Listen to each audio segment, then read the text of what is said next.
आज की इस वीडियो में हम लोग ग्राफ के बारे में पढ़ेंगे। तो चलिए, सबसे पहले ग्राफ क्या होता है। ग्राफ एक नॉन लीनियर डेटा स्ट्रक्चर होता है जो कि नोड और एजेस से मिलकर बना होता है। नोड या एज उसे कहते हैं जैसे कि दो, यहाँ से यहाँ पर नोड, ये नोड हो गया, और यहाँ पर जो ए लाइनें हैं ये एजेस हो गई। यहाँ पर इन्हें आर्क आर्क या लाइन भी कहते हैं, या एज, और इन्हें नोड या वर्टेक्स, क्या वर्टेक्स वर्टेक्स कहते हैं। तो ये हो गया आपका ग्राफ। ग्राफ नोड और वर्टेक्स से मिलकर बना होता है, तो इसे ग्राफ कहते हैं। जो ये नोड होता है इसे कॉर्नर भी कहते हैं। क्या कॉर्नर कॉर्नर भी कहते हैं। तो नोड और एजेस के कलेक्शन को ग्राफ कहते हैं। नोड को कॉर्नर भी कहा जाता है। लाइन या एजेस को आर्क होते हैं जो ग्राफ में किसी भी दो नोड को जोड़ते हैं। जो इन लाइनों का यूज होता है किसी भी दो नोड को जोड़ने के लिए किया जाता है। जैसे यहाँ से एक नोड हो गया, ये तीन नोड हो गए, एक दो और यहाँ पर तीन, एक यहाँ पर चार ले लेते हैं और इन्हें कनेक्ट कर देते हैं, ये आपस में कनेक्ट हो गए। तो ये आर्क या लाइन कहेंगे इन्हें। और एक डेफिनेशन देख लीजिए, a graph is set of vertex. एक, क्योंकि ये वहाँ पर वर्टेक्स होते हैं, कई सारे वर्टेक्स, और and nodes or node and edges which add a pair of node. और एजेस का यूज करके पेयर पेयर बनाया जाता है नोड का, जिसे ग्राफ कहते हैं। और सीधे सीधे बात करें तो हम एज या वर्टेक्स के कलेक्शन को ग्राफ कहते हैं। और यहाँ पर डायरेक्टेड ग्राफ क्या होता है। A graph is directed graph क्या होता है, जिसमें डायरेक्शन होता है, जिससे डायरेक्ट से पता चल रहा है कि ये डायरेक्शन की बात कर रहा है। तो यहाँ पर प्रत्येक नोड के बीच में एक डायरेक्शन होता है। जैसे यहाँ पर एरो के द्वारा शो किया जा रहा है, यहाँ से यहाँ तक जाएगा, फिर यहाँ से यहाँ जाएगा। तो यहाँ पर 1 2 3, तो यहाँ पर डायरेक्शन दी गई है, तो इसे डायरेक्टेड ग्राफ या डायग्राफ भी कहते हैं। और मल्टीग्राफ के समान होता है यह। मल्टीग्राफ अगर बात करें तो मल्टीग्राफ जिसमें मल्टीपल ग्राफ होते हैं, मल्टीपल एजेस होता है और मल्टीपल नोड होते हैं, उन्हें मल्टीग्राफ कहते हैं। वह ग्राफ जिसमें एजेस की कोई दिशा होती है उसे डायरेक्टेड ग्राफ कहते हैं। इसमें एक डायरेक्शन दिया रहता है कि यह एज इस दिशा में रहेगा, कोई एक डिफिनिट डायरेक्शन नहीं होती है। अलग अलग नोड के लिए अलग अलग डायरेक्शन हो सकती है। जैसे यहाँ पर हो गया, यहाँ यह इधर की जा सकता है और यह इधर की जा सकता है, यह इधर की और यह इधर की आ सकता है। तो अगर बात करें 1 2 3 4 5, तो 5 से किधर किधर जा सकते हैं, 5 से आप 4 की तरफ जा सकते हैं। और यहाँ से 1 से आप 5 की तरफ आ सकते हैं, और 1 से आप 2 की तरफ जा सकते हैं। और यहाँ 2 से बात करें तो आप 2 से केवल 3 की तरफ जा सकते हैं, और 3 से 4 की तरफ जा सकते हैं। तो ये हो गया आपका डायरेक्टेड ग्राफ। डायरेक्टेड ग्राफ को रेखा के द्वारा दर्शाया जाता है। यदि प्रत्येक रेखा में एरो बना है तो वह डायरेक्टेड ग्राफ कहलाता है। क्या इसमें एरो बना हो तो उसे डायरेक्टेड ग्राफ कहेंगे। और चलते हैं, और दूसरा देखिए हो गया आपका, ये डायरेक्टेड ग्राफ है।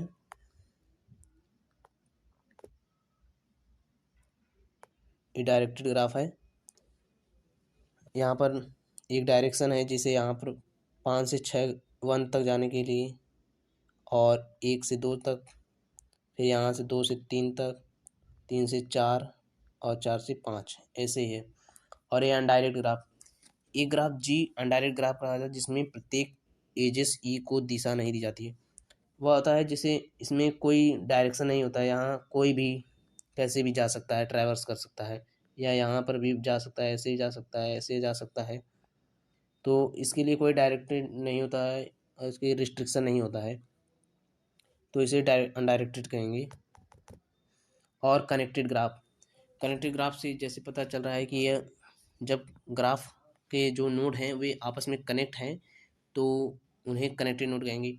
जैसे कि एक नोड से दूसरे नोड पर जाया जा सके, तो इसके लिए इन्हें कनेक्टेड नोड कहेंगे। इसलिए अगर हम जानना चाहते हैं कि नोड किसी ग्राफ में कितने नोड हैं या एजेस हैं, तो इसके लिए एक फार्मूला है, edges equal to n asterisk n minus 1/2, जिसमें एन क्या है, यहाँ पर नोड की संख्या को है। जब अगर हमारे जैसे देखिए यहाँ पर 4 नोड हैं और 4 नोड में यहाँ पर फाइंड करना है कि कितने यहाँ पर लाइन एजेस हैं, तो यहाँ पर मल्टीप्लाई करेंगे 4 × 4 - 1/2, तो 4 यहाँ पर हो जाएगा, 4 × 3 = 12, 12 यहाँ 6 हो जाएगा। और यहाँ पर हम काउंट करेंगे तो हमें 6 मिल जाने चाहिए। 1 2 3 4 set of nodes and set of edges को ग्राफ कहते हैं। नोड्स और एज के कलेक्शन को ग्राफ कहते हैं, जहाँ पर वर्टिसेज या नोड को वी से दर्शाते हैं और जो डेटा को स्टोर करने के लिए यूज किया जाता है, और एजेस को ई से दर्शाते हैं जो दो नोड के रिलेशन या जोड़ने के लिए यूज किया जाता है। और एक कंप्लीट ग्राफ हो, देखिए कंप्लीट ग्राफ वह ग्राफ जिसका प्रत्येक नोड ग्राफ के दूसरे प्रत्येक नोड से वह ग्राफ जिसका प्रत्येक नोड और दूसरे नोड से जुड़ा हो, तो उसे कंप्लीट ग्राफ कहेंगे। इसके लिए फार्मूला है, अगर यह रूल फॉलो कर रहा है, इस रूल पे काम कर रहा है, इतना एज आ रहे हैं, तो वह कंप्लीट ग्राफ कहेगा। जैसे यहाँ पर हम देखते हैं इस वाले केस में, तो यहाँ पर 3 नोड हैं, तो 3 × 3 - 1/2, तो यहाँ पर चेक करेंगे 3 यहाँ से 2 हो जाएगा, 2 से 2 कैंसिल हो जाएगा, यहाँ 3 नोड, यहाँ पर 3 एज हो जाएंगे, 1 एज 2 एज 3 एज, तो इस प्रकार यह कंप्लीट ग्राफ है। और यहाँ पर देखिए, यहाँ पर यह इनकम्प्लीट है क्योंकि यहाँ पर 2 ही एजेस है, और यह भी कंप्लीट ग्राफ है क्योंकि यहाँ पर 1 2 3 4 5 6 7 8 9 और यहाँ 10। अगर इसका फार्मूले से निकालेंगे तो यहाँ पर 10 आया है, और चेक करना चाहें तो इसके लिए हम 10 फार्मूले पर रखेंगे, तो 5 नोड है, 1 2 3 4 5, तो यहाँ पर 5 × 4/2, 2 2 = 4, तो यहाँ पर आ गया आपका 10 नोड, जो कि बिल्कुल सही है। तो इस प्रकार यह एक कंप्लीट ग्राफ है। तो अब देखते हैं नेक्स्ट स्लाइड, ट्रैवर्सिंग। अच्छा, साइकिल बचा है। साइकिल क्या आता है, किसी ग्राफ में अगर एक वर्टेक्स से ट्रैवर्सिंग शुरू करके उसी वर्टेक्स पर अगर वापस आ जाते हैं तो उसे साइक्लिंग कहते हैं, खत्म हो तो उसे साइक्लिंग कहेंगे। इसके लिए पेन ले लें। यहाँ से जैसे कि यहाँ से शुरू हो रहा है और फिर ए से सी पे जाएंगे, सी से डी पर, डी से फिर बी पर, बी से फिर ए पर आएंगे, तो यहाँ पर एक लूप बन जा रहा है, तो इसे हम साइकिल कहेंगे। एक लूप बना जा रहा है, ए से स्टार्ट हो रहा है और फिर ए पर ही एंड हो जा रहा है, तो इसे साइकिल ग्राफ कहेंगे। देखिए यहाँ पर दर्शाया गया कैसे जा रहा है, ए से बी जा रहा है, बी से फिर जा रहा है डी पे, डी से फिर जा रहा है सी पे, सी से फिर यहाँ ए से शुरू हो रहा है और ए पर ख़त्म हो जा रहा है। लेवल ग्राफ, लेवल ग्राफ उसे कहेंगे जब उस पर जो एज होता है उस पर कोई वैल्यू रहती है, तो उसे हम लेवल ग्राफ कहेंगे, या पॉजिटिव नेगेटिव कुछ भी हो सकता है। वेटेड ग्राफ, वेटेड ग्राफ तब कहेंगे जब यहाँ पर केवल पॉजिटिव वैल्यू रहेगी, जिसकी एज पर केवल धनात्मक या पॉजिटिव वैल्यू लिखे हो, पॉजिटिव वैल्यू लिखी हो तो वहाँ पर वेटेड ग्राफ कहेंगे। और देखिए जैसे यहाँ पर लिखा है 6 लिखा है, यहाँ पर 10, 5, 3।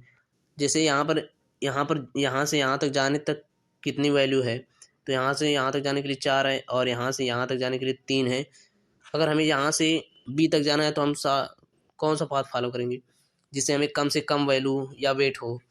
यहाँ से जाएंगे डायरेक्ट सी से बी तक जाएंगे तो हमें 10 होगा वैल्यू, और यहाँ से डी तक जाएंगे पहले 3, और डी से बी तक जाएंगे तो यहाँ पर हमें 8। हम इस वाले पाथ को फॉलो करेंगे जिससे हमें कम से कम वेट करना हो। और रेगुलर ग्राफ जिसमें नोड की डिग्री समान होती है उसे रेगुलर ग्राफ कहते हैं। जैसे आप समझ सकते हैं कि एक मेश ट्री, जैसे मेश ट्री का होता है टोपोलॉजी में, वैसे ही यहाँ पर प्रत्येक के लिए डायरेक्ट किसी भी नोड पर जा सकते हैं, किसी भी नोड पर जा सकते हैं। जैसे यहाँ से ए इस पे जा सकते हैं, डायरेक्ट यहाँ पर जा सकते हैं, और यहाँ से यहाँ पर डायरेक्ट जा सकते हैं, यहाँ से यहाँ पर। ऐसे ही यह एक स्टार बना ले रहा है, तो ये रेगुलर ग्राफ हो गया। और ये आपका पैरेलल ग्राफ, जिसकी इनिशियल पॉइंट और फाइनल पॉइंट समान हो। जैसे यहाँ से आ रहा है ए से बी पर, बी से फिर ए पर जा रहा है, तो यह पैरेलल एज है। सेल्फ लूप, जिसका इनिशियल पॉइंट और फाइनल पॉइंट एक ही हो। इनिशियल बात करें कि जहाँ से वह अपने आप पर ही लूप कर रहा है, जैसे कोई वैल्यू है 4 नोड है, वो अपने आप पर ही लूप कर रहा है, तो यहाँ पर सेल्फ लूप कहेंगे उसे। एडजेसेंट वर्टेक्स, किसी एक वर्टेक्स से जुड़ने वाली दूसरी वर्टेक्स पहली वर्टेक्स की एडजेसेंट कराती है। जिसकी डिग्री 1 हो उसे पेरेंट नोड कहते हैं। यहाँ पर क्या कर रहा है, किसी एक वर्टेक्स से जुड़ने वाली दूसरी वर्टेक्स पहले वर्टेक्स का एडजेसेंट कहलाती है। यहाँ पर क्या है, अगर यहाँ पर देखें तो यहाँ पर V5 V4 का एडजेसेंट है।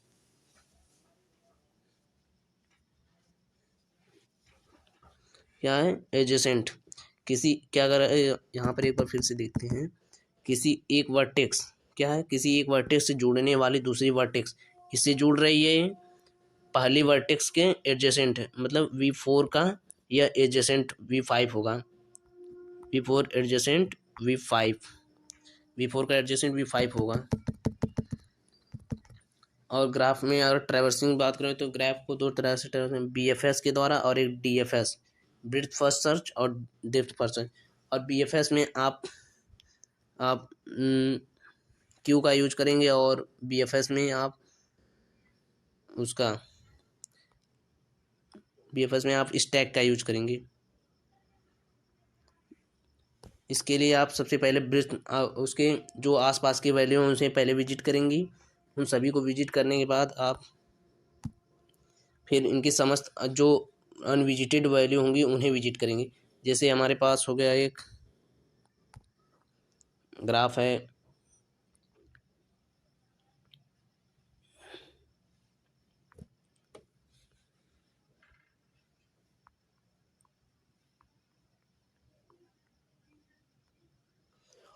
वन 2 3 4 5। तो हम सबसे पहले अगर यहाँ से इसके वर्टेक्स में तो एक से कनेक्टेड जो होंगे उन्हें विजिट करेंगे। एक से कनेक्टेड 2 हैं और एक से कनेक्टेड 3 हैं, तो ये विजिट कर ली गई। अब इनके द्वारा भी विजिट करेंगे कि अब यहाँ से जाएंगे 3 से विजिट करेंगे। 3 से कौन है, 2 से, 2 से आप 4 पे जाएंगे, और यहाँ से 3 से आप 5 को विजिट करेंगे, या 2 से भी 5 को विजिट कर सकते हैं, 3 से 4 को विजिट कर सकते हैं। तो ये आपका हो गया BFS, सॉरी। देखिए यहाँ पर लिखा नोट, एक ग्राफ का BFS डिफरेंट हो सकता है क्योंकि स्टार्ट वर्टेक्स पर निर्भर करता है। आप कहीं से भी स्टार्ट करके आप ग्राफ का ट्रैवर्सल कर सकते हैं। अब DFS में हम सबसे पहले स्टार्ट वर्टेक्स को स्टैक के द्वारा विजिट करते हैं, फिर समस्त एडजेसेंट वर्टिसेस को स्टैक में डालकर स्टैक टॉप पर स्थित क्रिया तब तक दोहराते हैं जब तक स्टैक खाली ना हो जाए। इसका मतलब ये कर रहा है कि इसके लिए हम स्टैक का यूज करते हैं और इसमें जो वैल्यू रहेगी उसमें विजिट करते हैं 1 2 3 4 5 ऐसे रहेगा। बना लेते हैं एक बार फिर से ग्राफ को।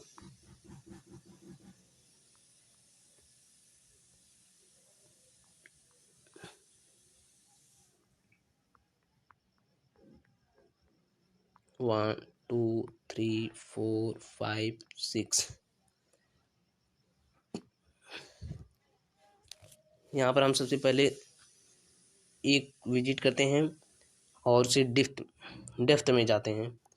1 से 2 पे जाएंगे, 2 से कनेक्टेड जितने रहेंगे, या 2 से भी कनेक्टेड, 1 से कनेक्टेड है वहाँ आपका 6 है और 2 है, तो 6 और 2 विजिट कर लिए गए हैं। अब 6 से कनेक्टेड जितने हैं उन्हें विजिट करेंगे। 6 से कनेक्टेड है 1, तो 6 से कनेक्टेड 1 विजिट कर लिया गया, और 2 से कनेक्टेड है 3 को विजिट कर लिया गया। जिन जिन को विजिट करेंगे उन्हें यहाँ से डिलीट कर देंगे स्टैक से। और अब 6 से डिलीट कर लिया, 3 को विजिट कर लिया, अब 1 से अब 4 को डिलीट कर लेंगे विजिट करके। इस प्रकार यह प्रोसेस हो जाएगी। जब एक बार सभी विजिट कर लिए जाएंगे तो यहाँ पर इसे पॉप कर दिया जाएगा, पूरे खाली कर दिया जाएगा स्टैक को।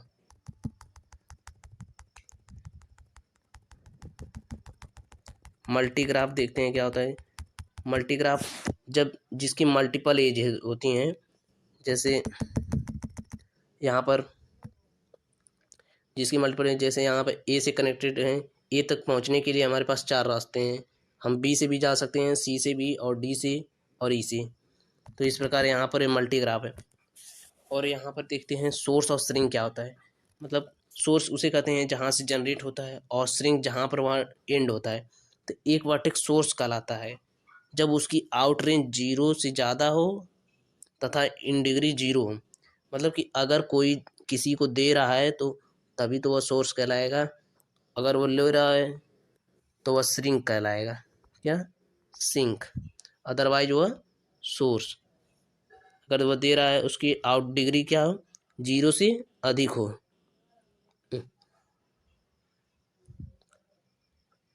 आउट डिग्री 0 से, इसे कट करते हैं, कि आउट डिग्री 0 से अधिक हो।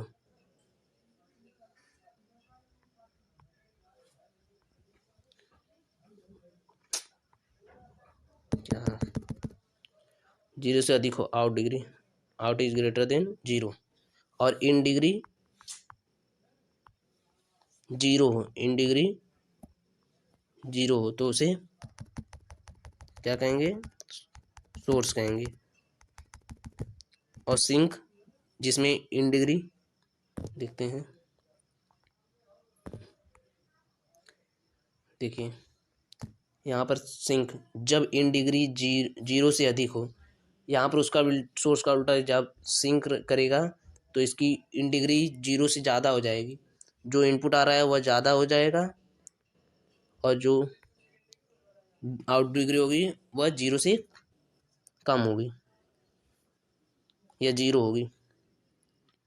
जो जा रहा है वह 0 से कम होगी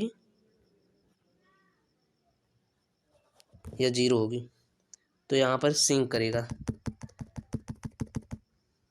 और देखते हैं डायरेक्ट एसाइक्लिक ग्राफ, जिसमें साइकिल नहीं बनती है उसे डायरेक्ट एसाइक्लिक ग्राफ कहते हैं। और एक आइसोलेटेड वर्टेक्स क्या होता है, जब जैसे हमारे पास एक ग्राफ है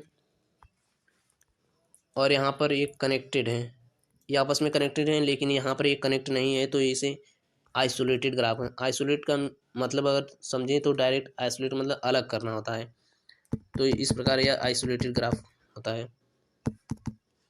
और डिग्री किसी वर्टेक्स से जुड़ने वाली वर्टेक्स उस वर्टेक्स की डिग्री कराती है। जो वर्टेक्स जुड़ रहे हैं इससे, उसे क्या कहते हैं? डिग्री कहते हैं। जैसे ए की डिग्री की बात करें तो ए की डिग्री कितनी है? ए से कनेक्टेड है आपका, ए से जो डाल रहे क्या, कौन सा कनेक्टेड है? यहाँ पर बी कनेक्टेड है, और सी की बात करें तो सी से क्या है, सी की डिग्री कितनी होगी, 3 होगी, क्योंकि यहाँ पर एक ए से कनेक्ट है, दूसरा बी से कनेक्ट है और तीसरा डी से कनेक्ट है। और यहाँ पर डी की बात करें तो यह डी सिर्फ बी से कनेक्टेड है, तो इस प्रकार इसकी डिग्री 1 हो जाएगी। और इसकी ये आउट डिग्री होगी, मीन्स कि यह बाहर कितने आउट कर रहा है, सोर्स है कि नहीं। और इसकी इन डिग्री की बात करें तो ए की इन डिग्री 1 हो जाएगी और बी की भी 1 हो जाएगी, बी की 1 नहीं 2 हो जाएगी, 2 हो जाएगी। और सी की इन डिग्री 0 हो जाएगी और डी की इन डिग्री आपकी 1 हो जाएगी।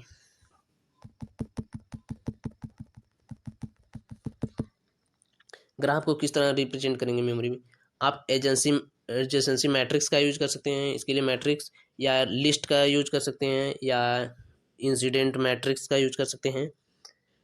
तो चलते हैं आगे देखते हैं।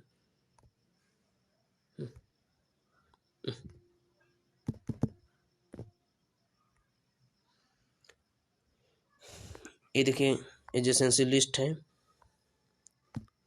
इसमें हम जो एक वे से कनेक्टेड हैं उन्हें लिस्ट में प्रदर्शित करेंगे। जैसे 0 से कनेक्टेड कौन कौन है, 0 से कनेक्टेड 1 है आपका और 2 है, तो इसे हम 0 से कनेक्टेड 1 और 2, और 2 से कनेक्टेड कौन है, 2 से कनेक्टेड जो पहले विजिट हो चुका है उन्हें नहीं काउंट करेंगे। 2 से कनेक्टेड है आपका 4 कनेक्टेड है, 1 नहीं 2 से कनेक्टेड आपका 4 है। और गलत हो गया, मिस्टेक हो गया, देखते हैं फिर से एक बार। यहाँ 0 से कनेक्टेड आपका पहले विजिट करेंगे तो 0 से कनेक्टेड 1 आपका है और 2 है। और देखेंगे 1 से कनेक्टेड है, 1 से कनेक्टेड कौन कौन है, 2 है आपका और 3 है। और इसी प्रकार 2 से देखेंगे, 2 से कनेक्टेड आपका 4 है और 1 है, 0 भी है। 3 से कनेक्टेड कौन कौन है, 3 से कनेक्टेड आपका है 1 है और इसी प्रकार 4 से भी कनेक्टेड कौन है, 2 है। तो इस प्रकार एक लिस्ट बनाएंगे, तो इसे हम एडजेसेंसी लिस्ट कहेंगे। ये हो गया आपका लिस्ट रिप्रेजेंटेशन। अब बात करते हैं आपकी एडजेसेंसी मैट्रिक्स। इसके लिए हम एक मैट्रिक्स का यूज करेंगे। इसके लिए हम सबसे पहले एक मैट्रिक्स बनाएंगे। यहाँ पर हम लिखेंगे 0 1 2 3 4, 1 2 3 4। जहाँ जहाँ आप जिससे मैच करेगा वहाँ पर हम 1 लिखेंगे और जहाँ जहाँ पर नहीं मैच करेगा वहाँ पर 0 लिखेंगे।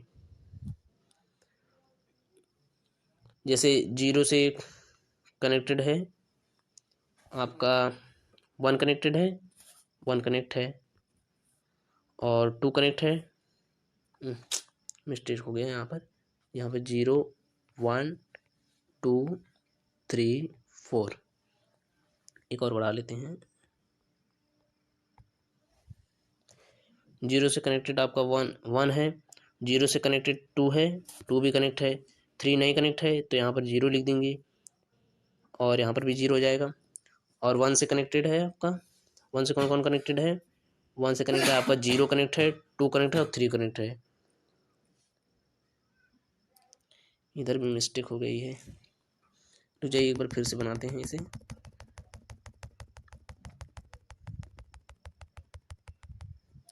चलिए अच्छा इसी में देखते हैं, बना लेते हैं एक बार फिर से, अच्छे से समझ में आ जाएगा।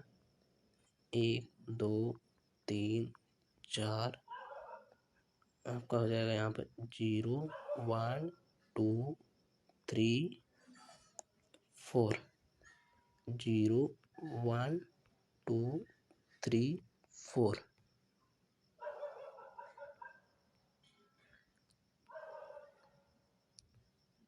ये हो गया। अब जीरो से कनेक्टेड कौन कौन है इसमें? जीरो से कनेक्टेड 1, जीरो से कनेक्टेड आपका जीरो को शामिल नहीं करेंगे। जीरो से कनेक्टेड आपका 1 है, जीरो से कनेक्टेड आपका 1 है, और जीरो से कनेक्टेड आपका 2 है, और बाकी सब जीरो हो जाएगा। जीरो से कनेक्टेड आप 1 से कनेक्टेड कौन कौन है? 1 से कनेक्टेड आपका जीरो है, और 1 से कनेक्टेड आपका 3 है। यहाँ पर जीरो हो जाएगा, यहाँ पर भी जीरो, और यहाँ पर 1, यहाँ पर भी जीरो। और 2 से कनेक्ट कौन कौन है? 2 से आपका कनेक्ट है, जीरो कनेक्ट है, 1 कनेक्ट है, 4। 2 का आपका जीरो कनेक्ट है, 1 यहाँ पर 1 लिखेंगे, यहाँ पर 1, और आपका 1 भी कनेक्ट है, और यहाँ पर 4 कनेक्ट है, बाकी सब जीरो। 3 से कौन कनेक्टेड है? 1 कनेक्ट है सिर्फ, यहाँ पर 1 लिखेंगे, बाकी सब जीरो हो जाएगा। ये आपका मैट्रिक्स रिप्रेजेंटेशन इस प्रकार हो जाएगा। 4 से कौन कनेक्टेड है? 2 कनेक्टेड है, तो यहाँ पर जीरो जीरो, और यहाँ पर 1,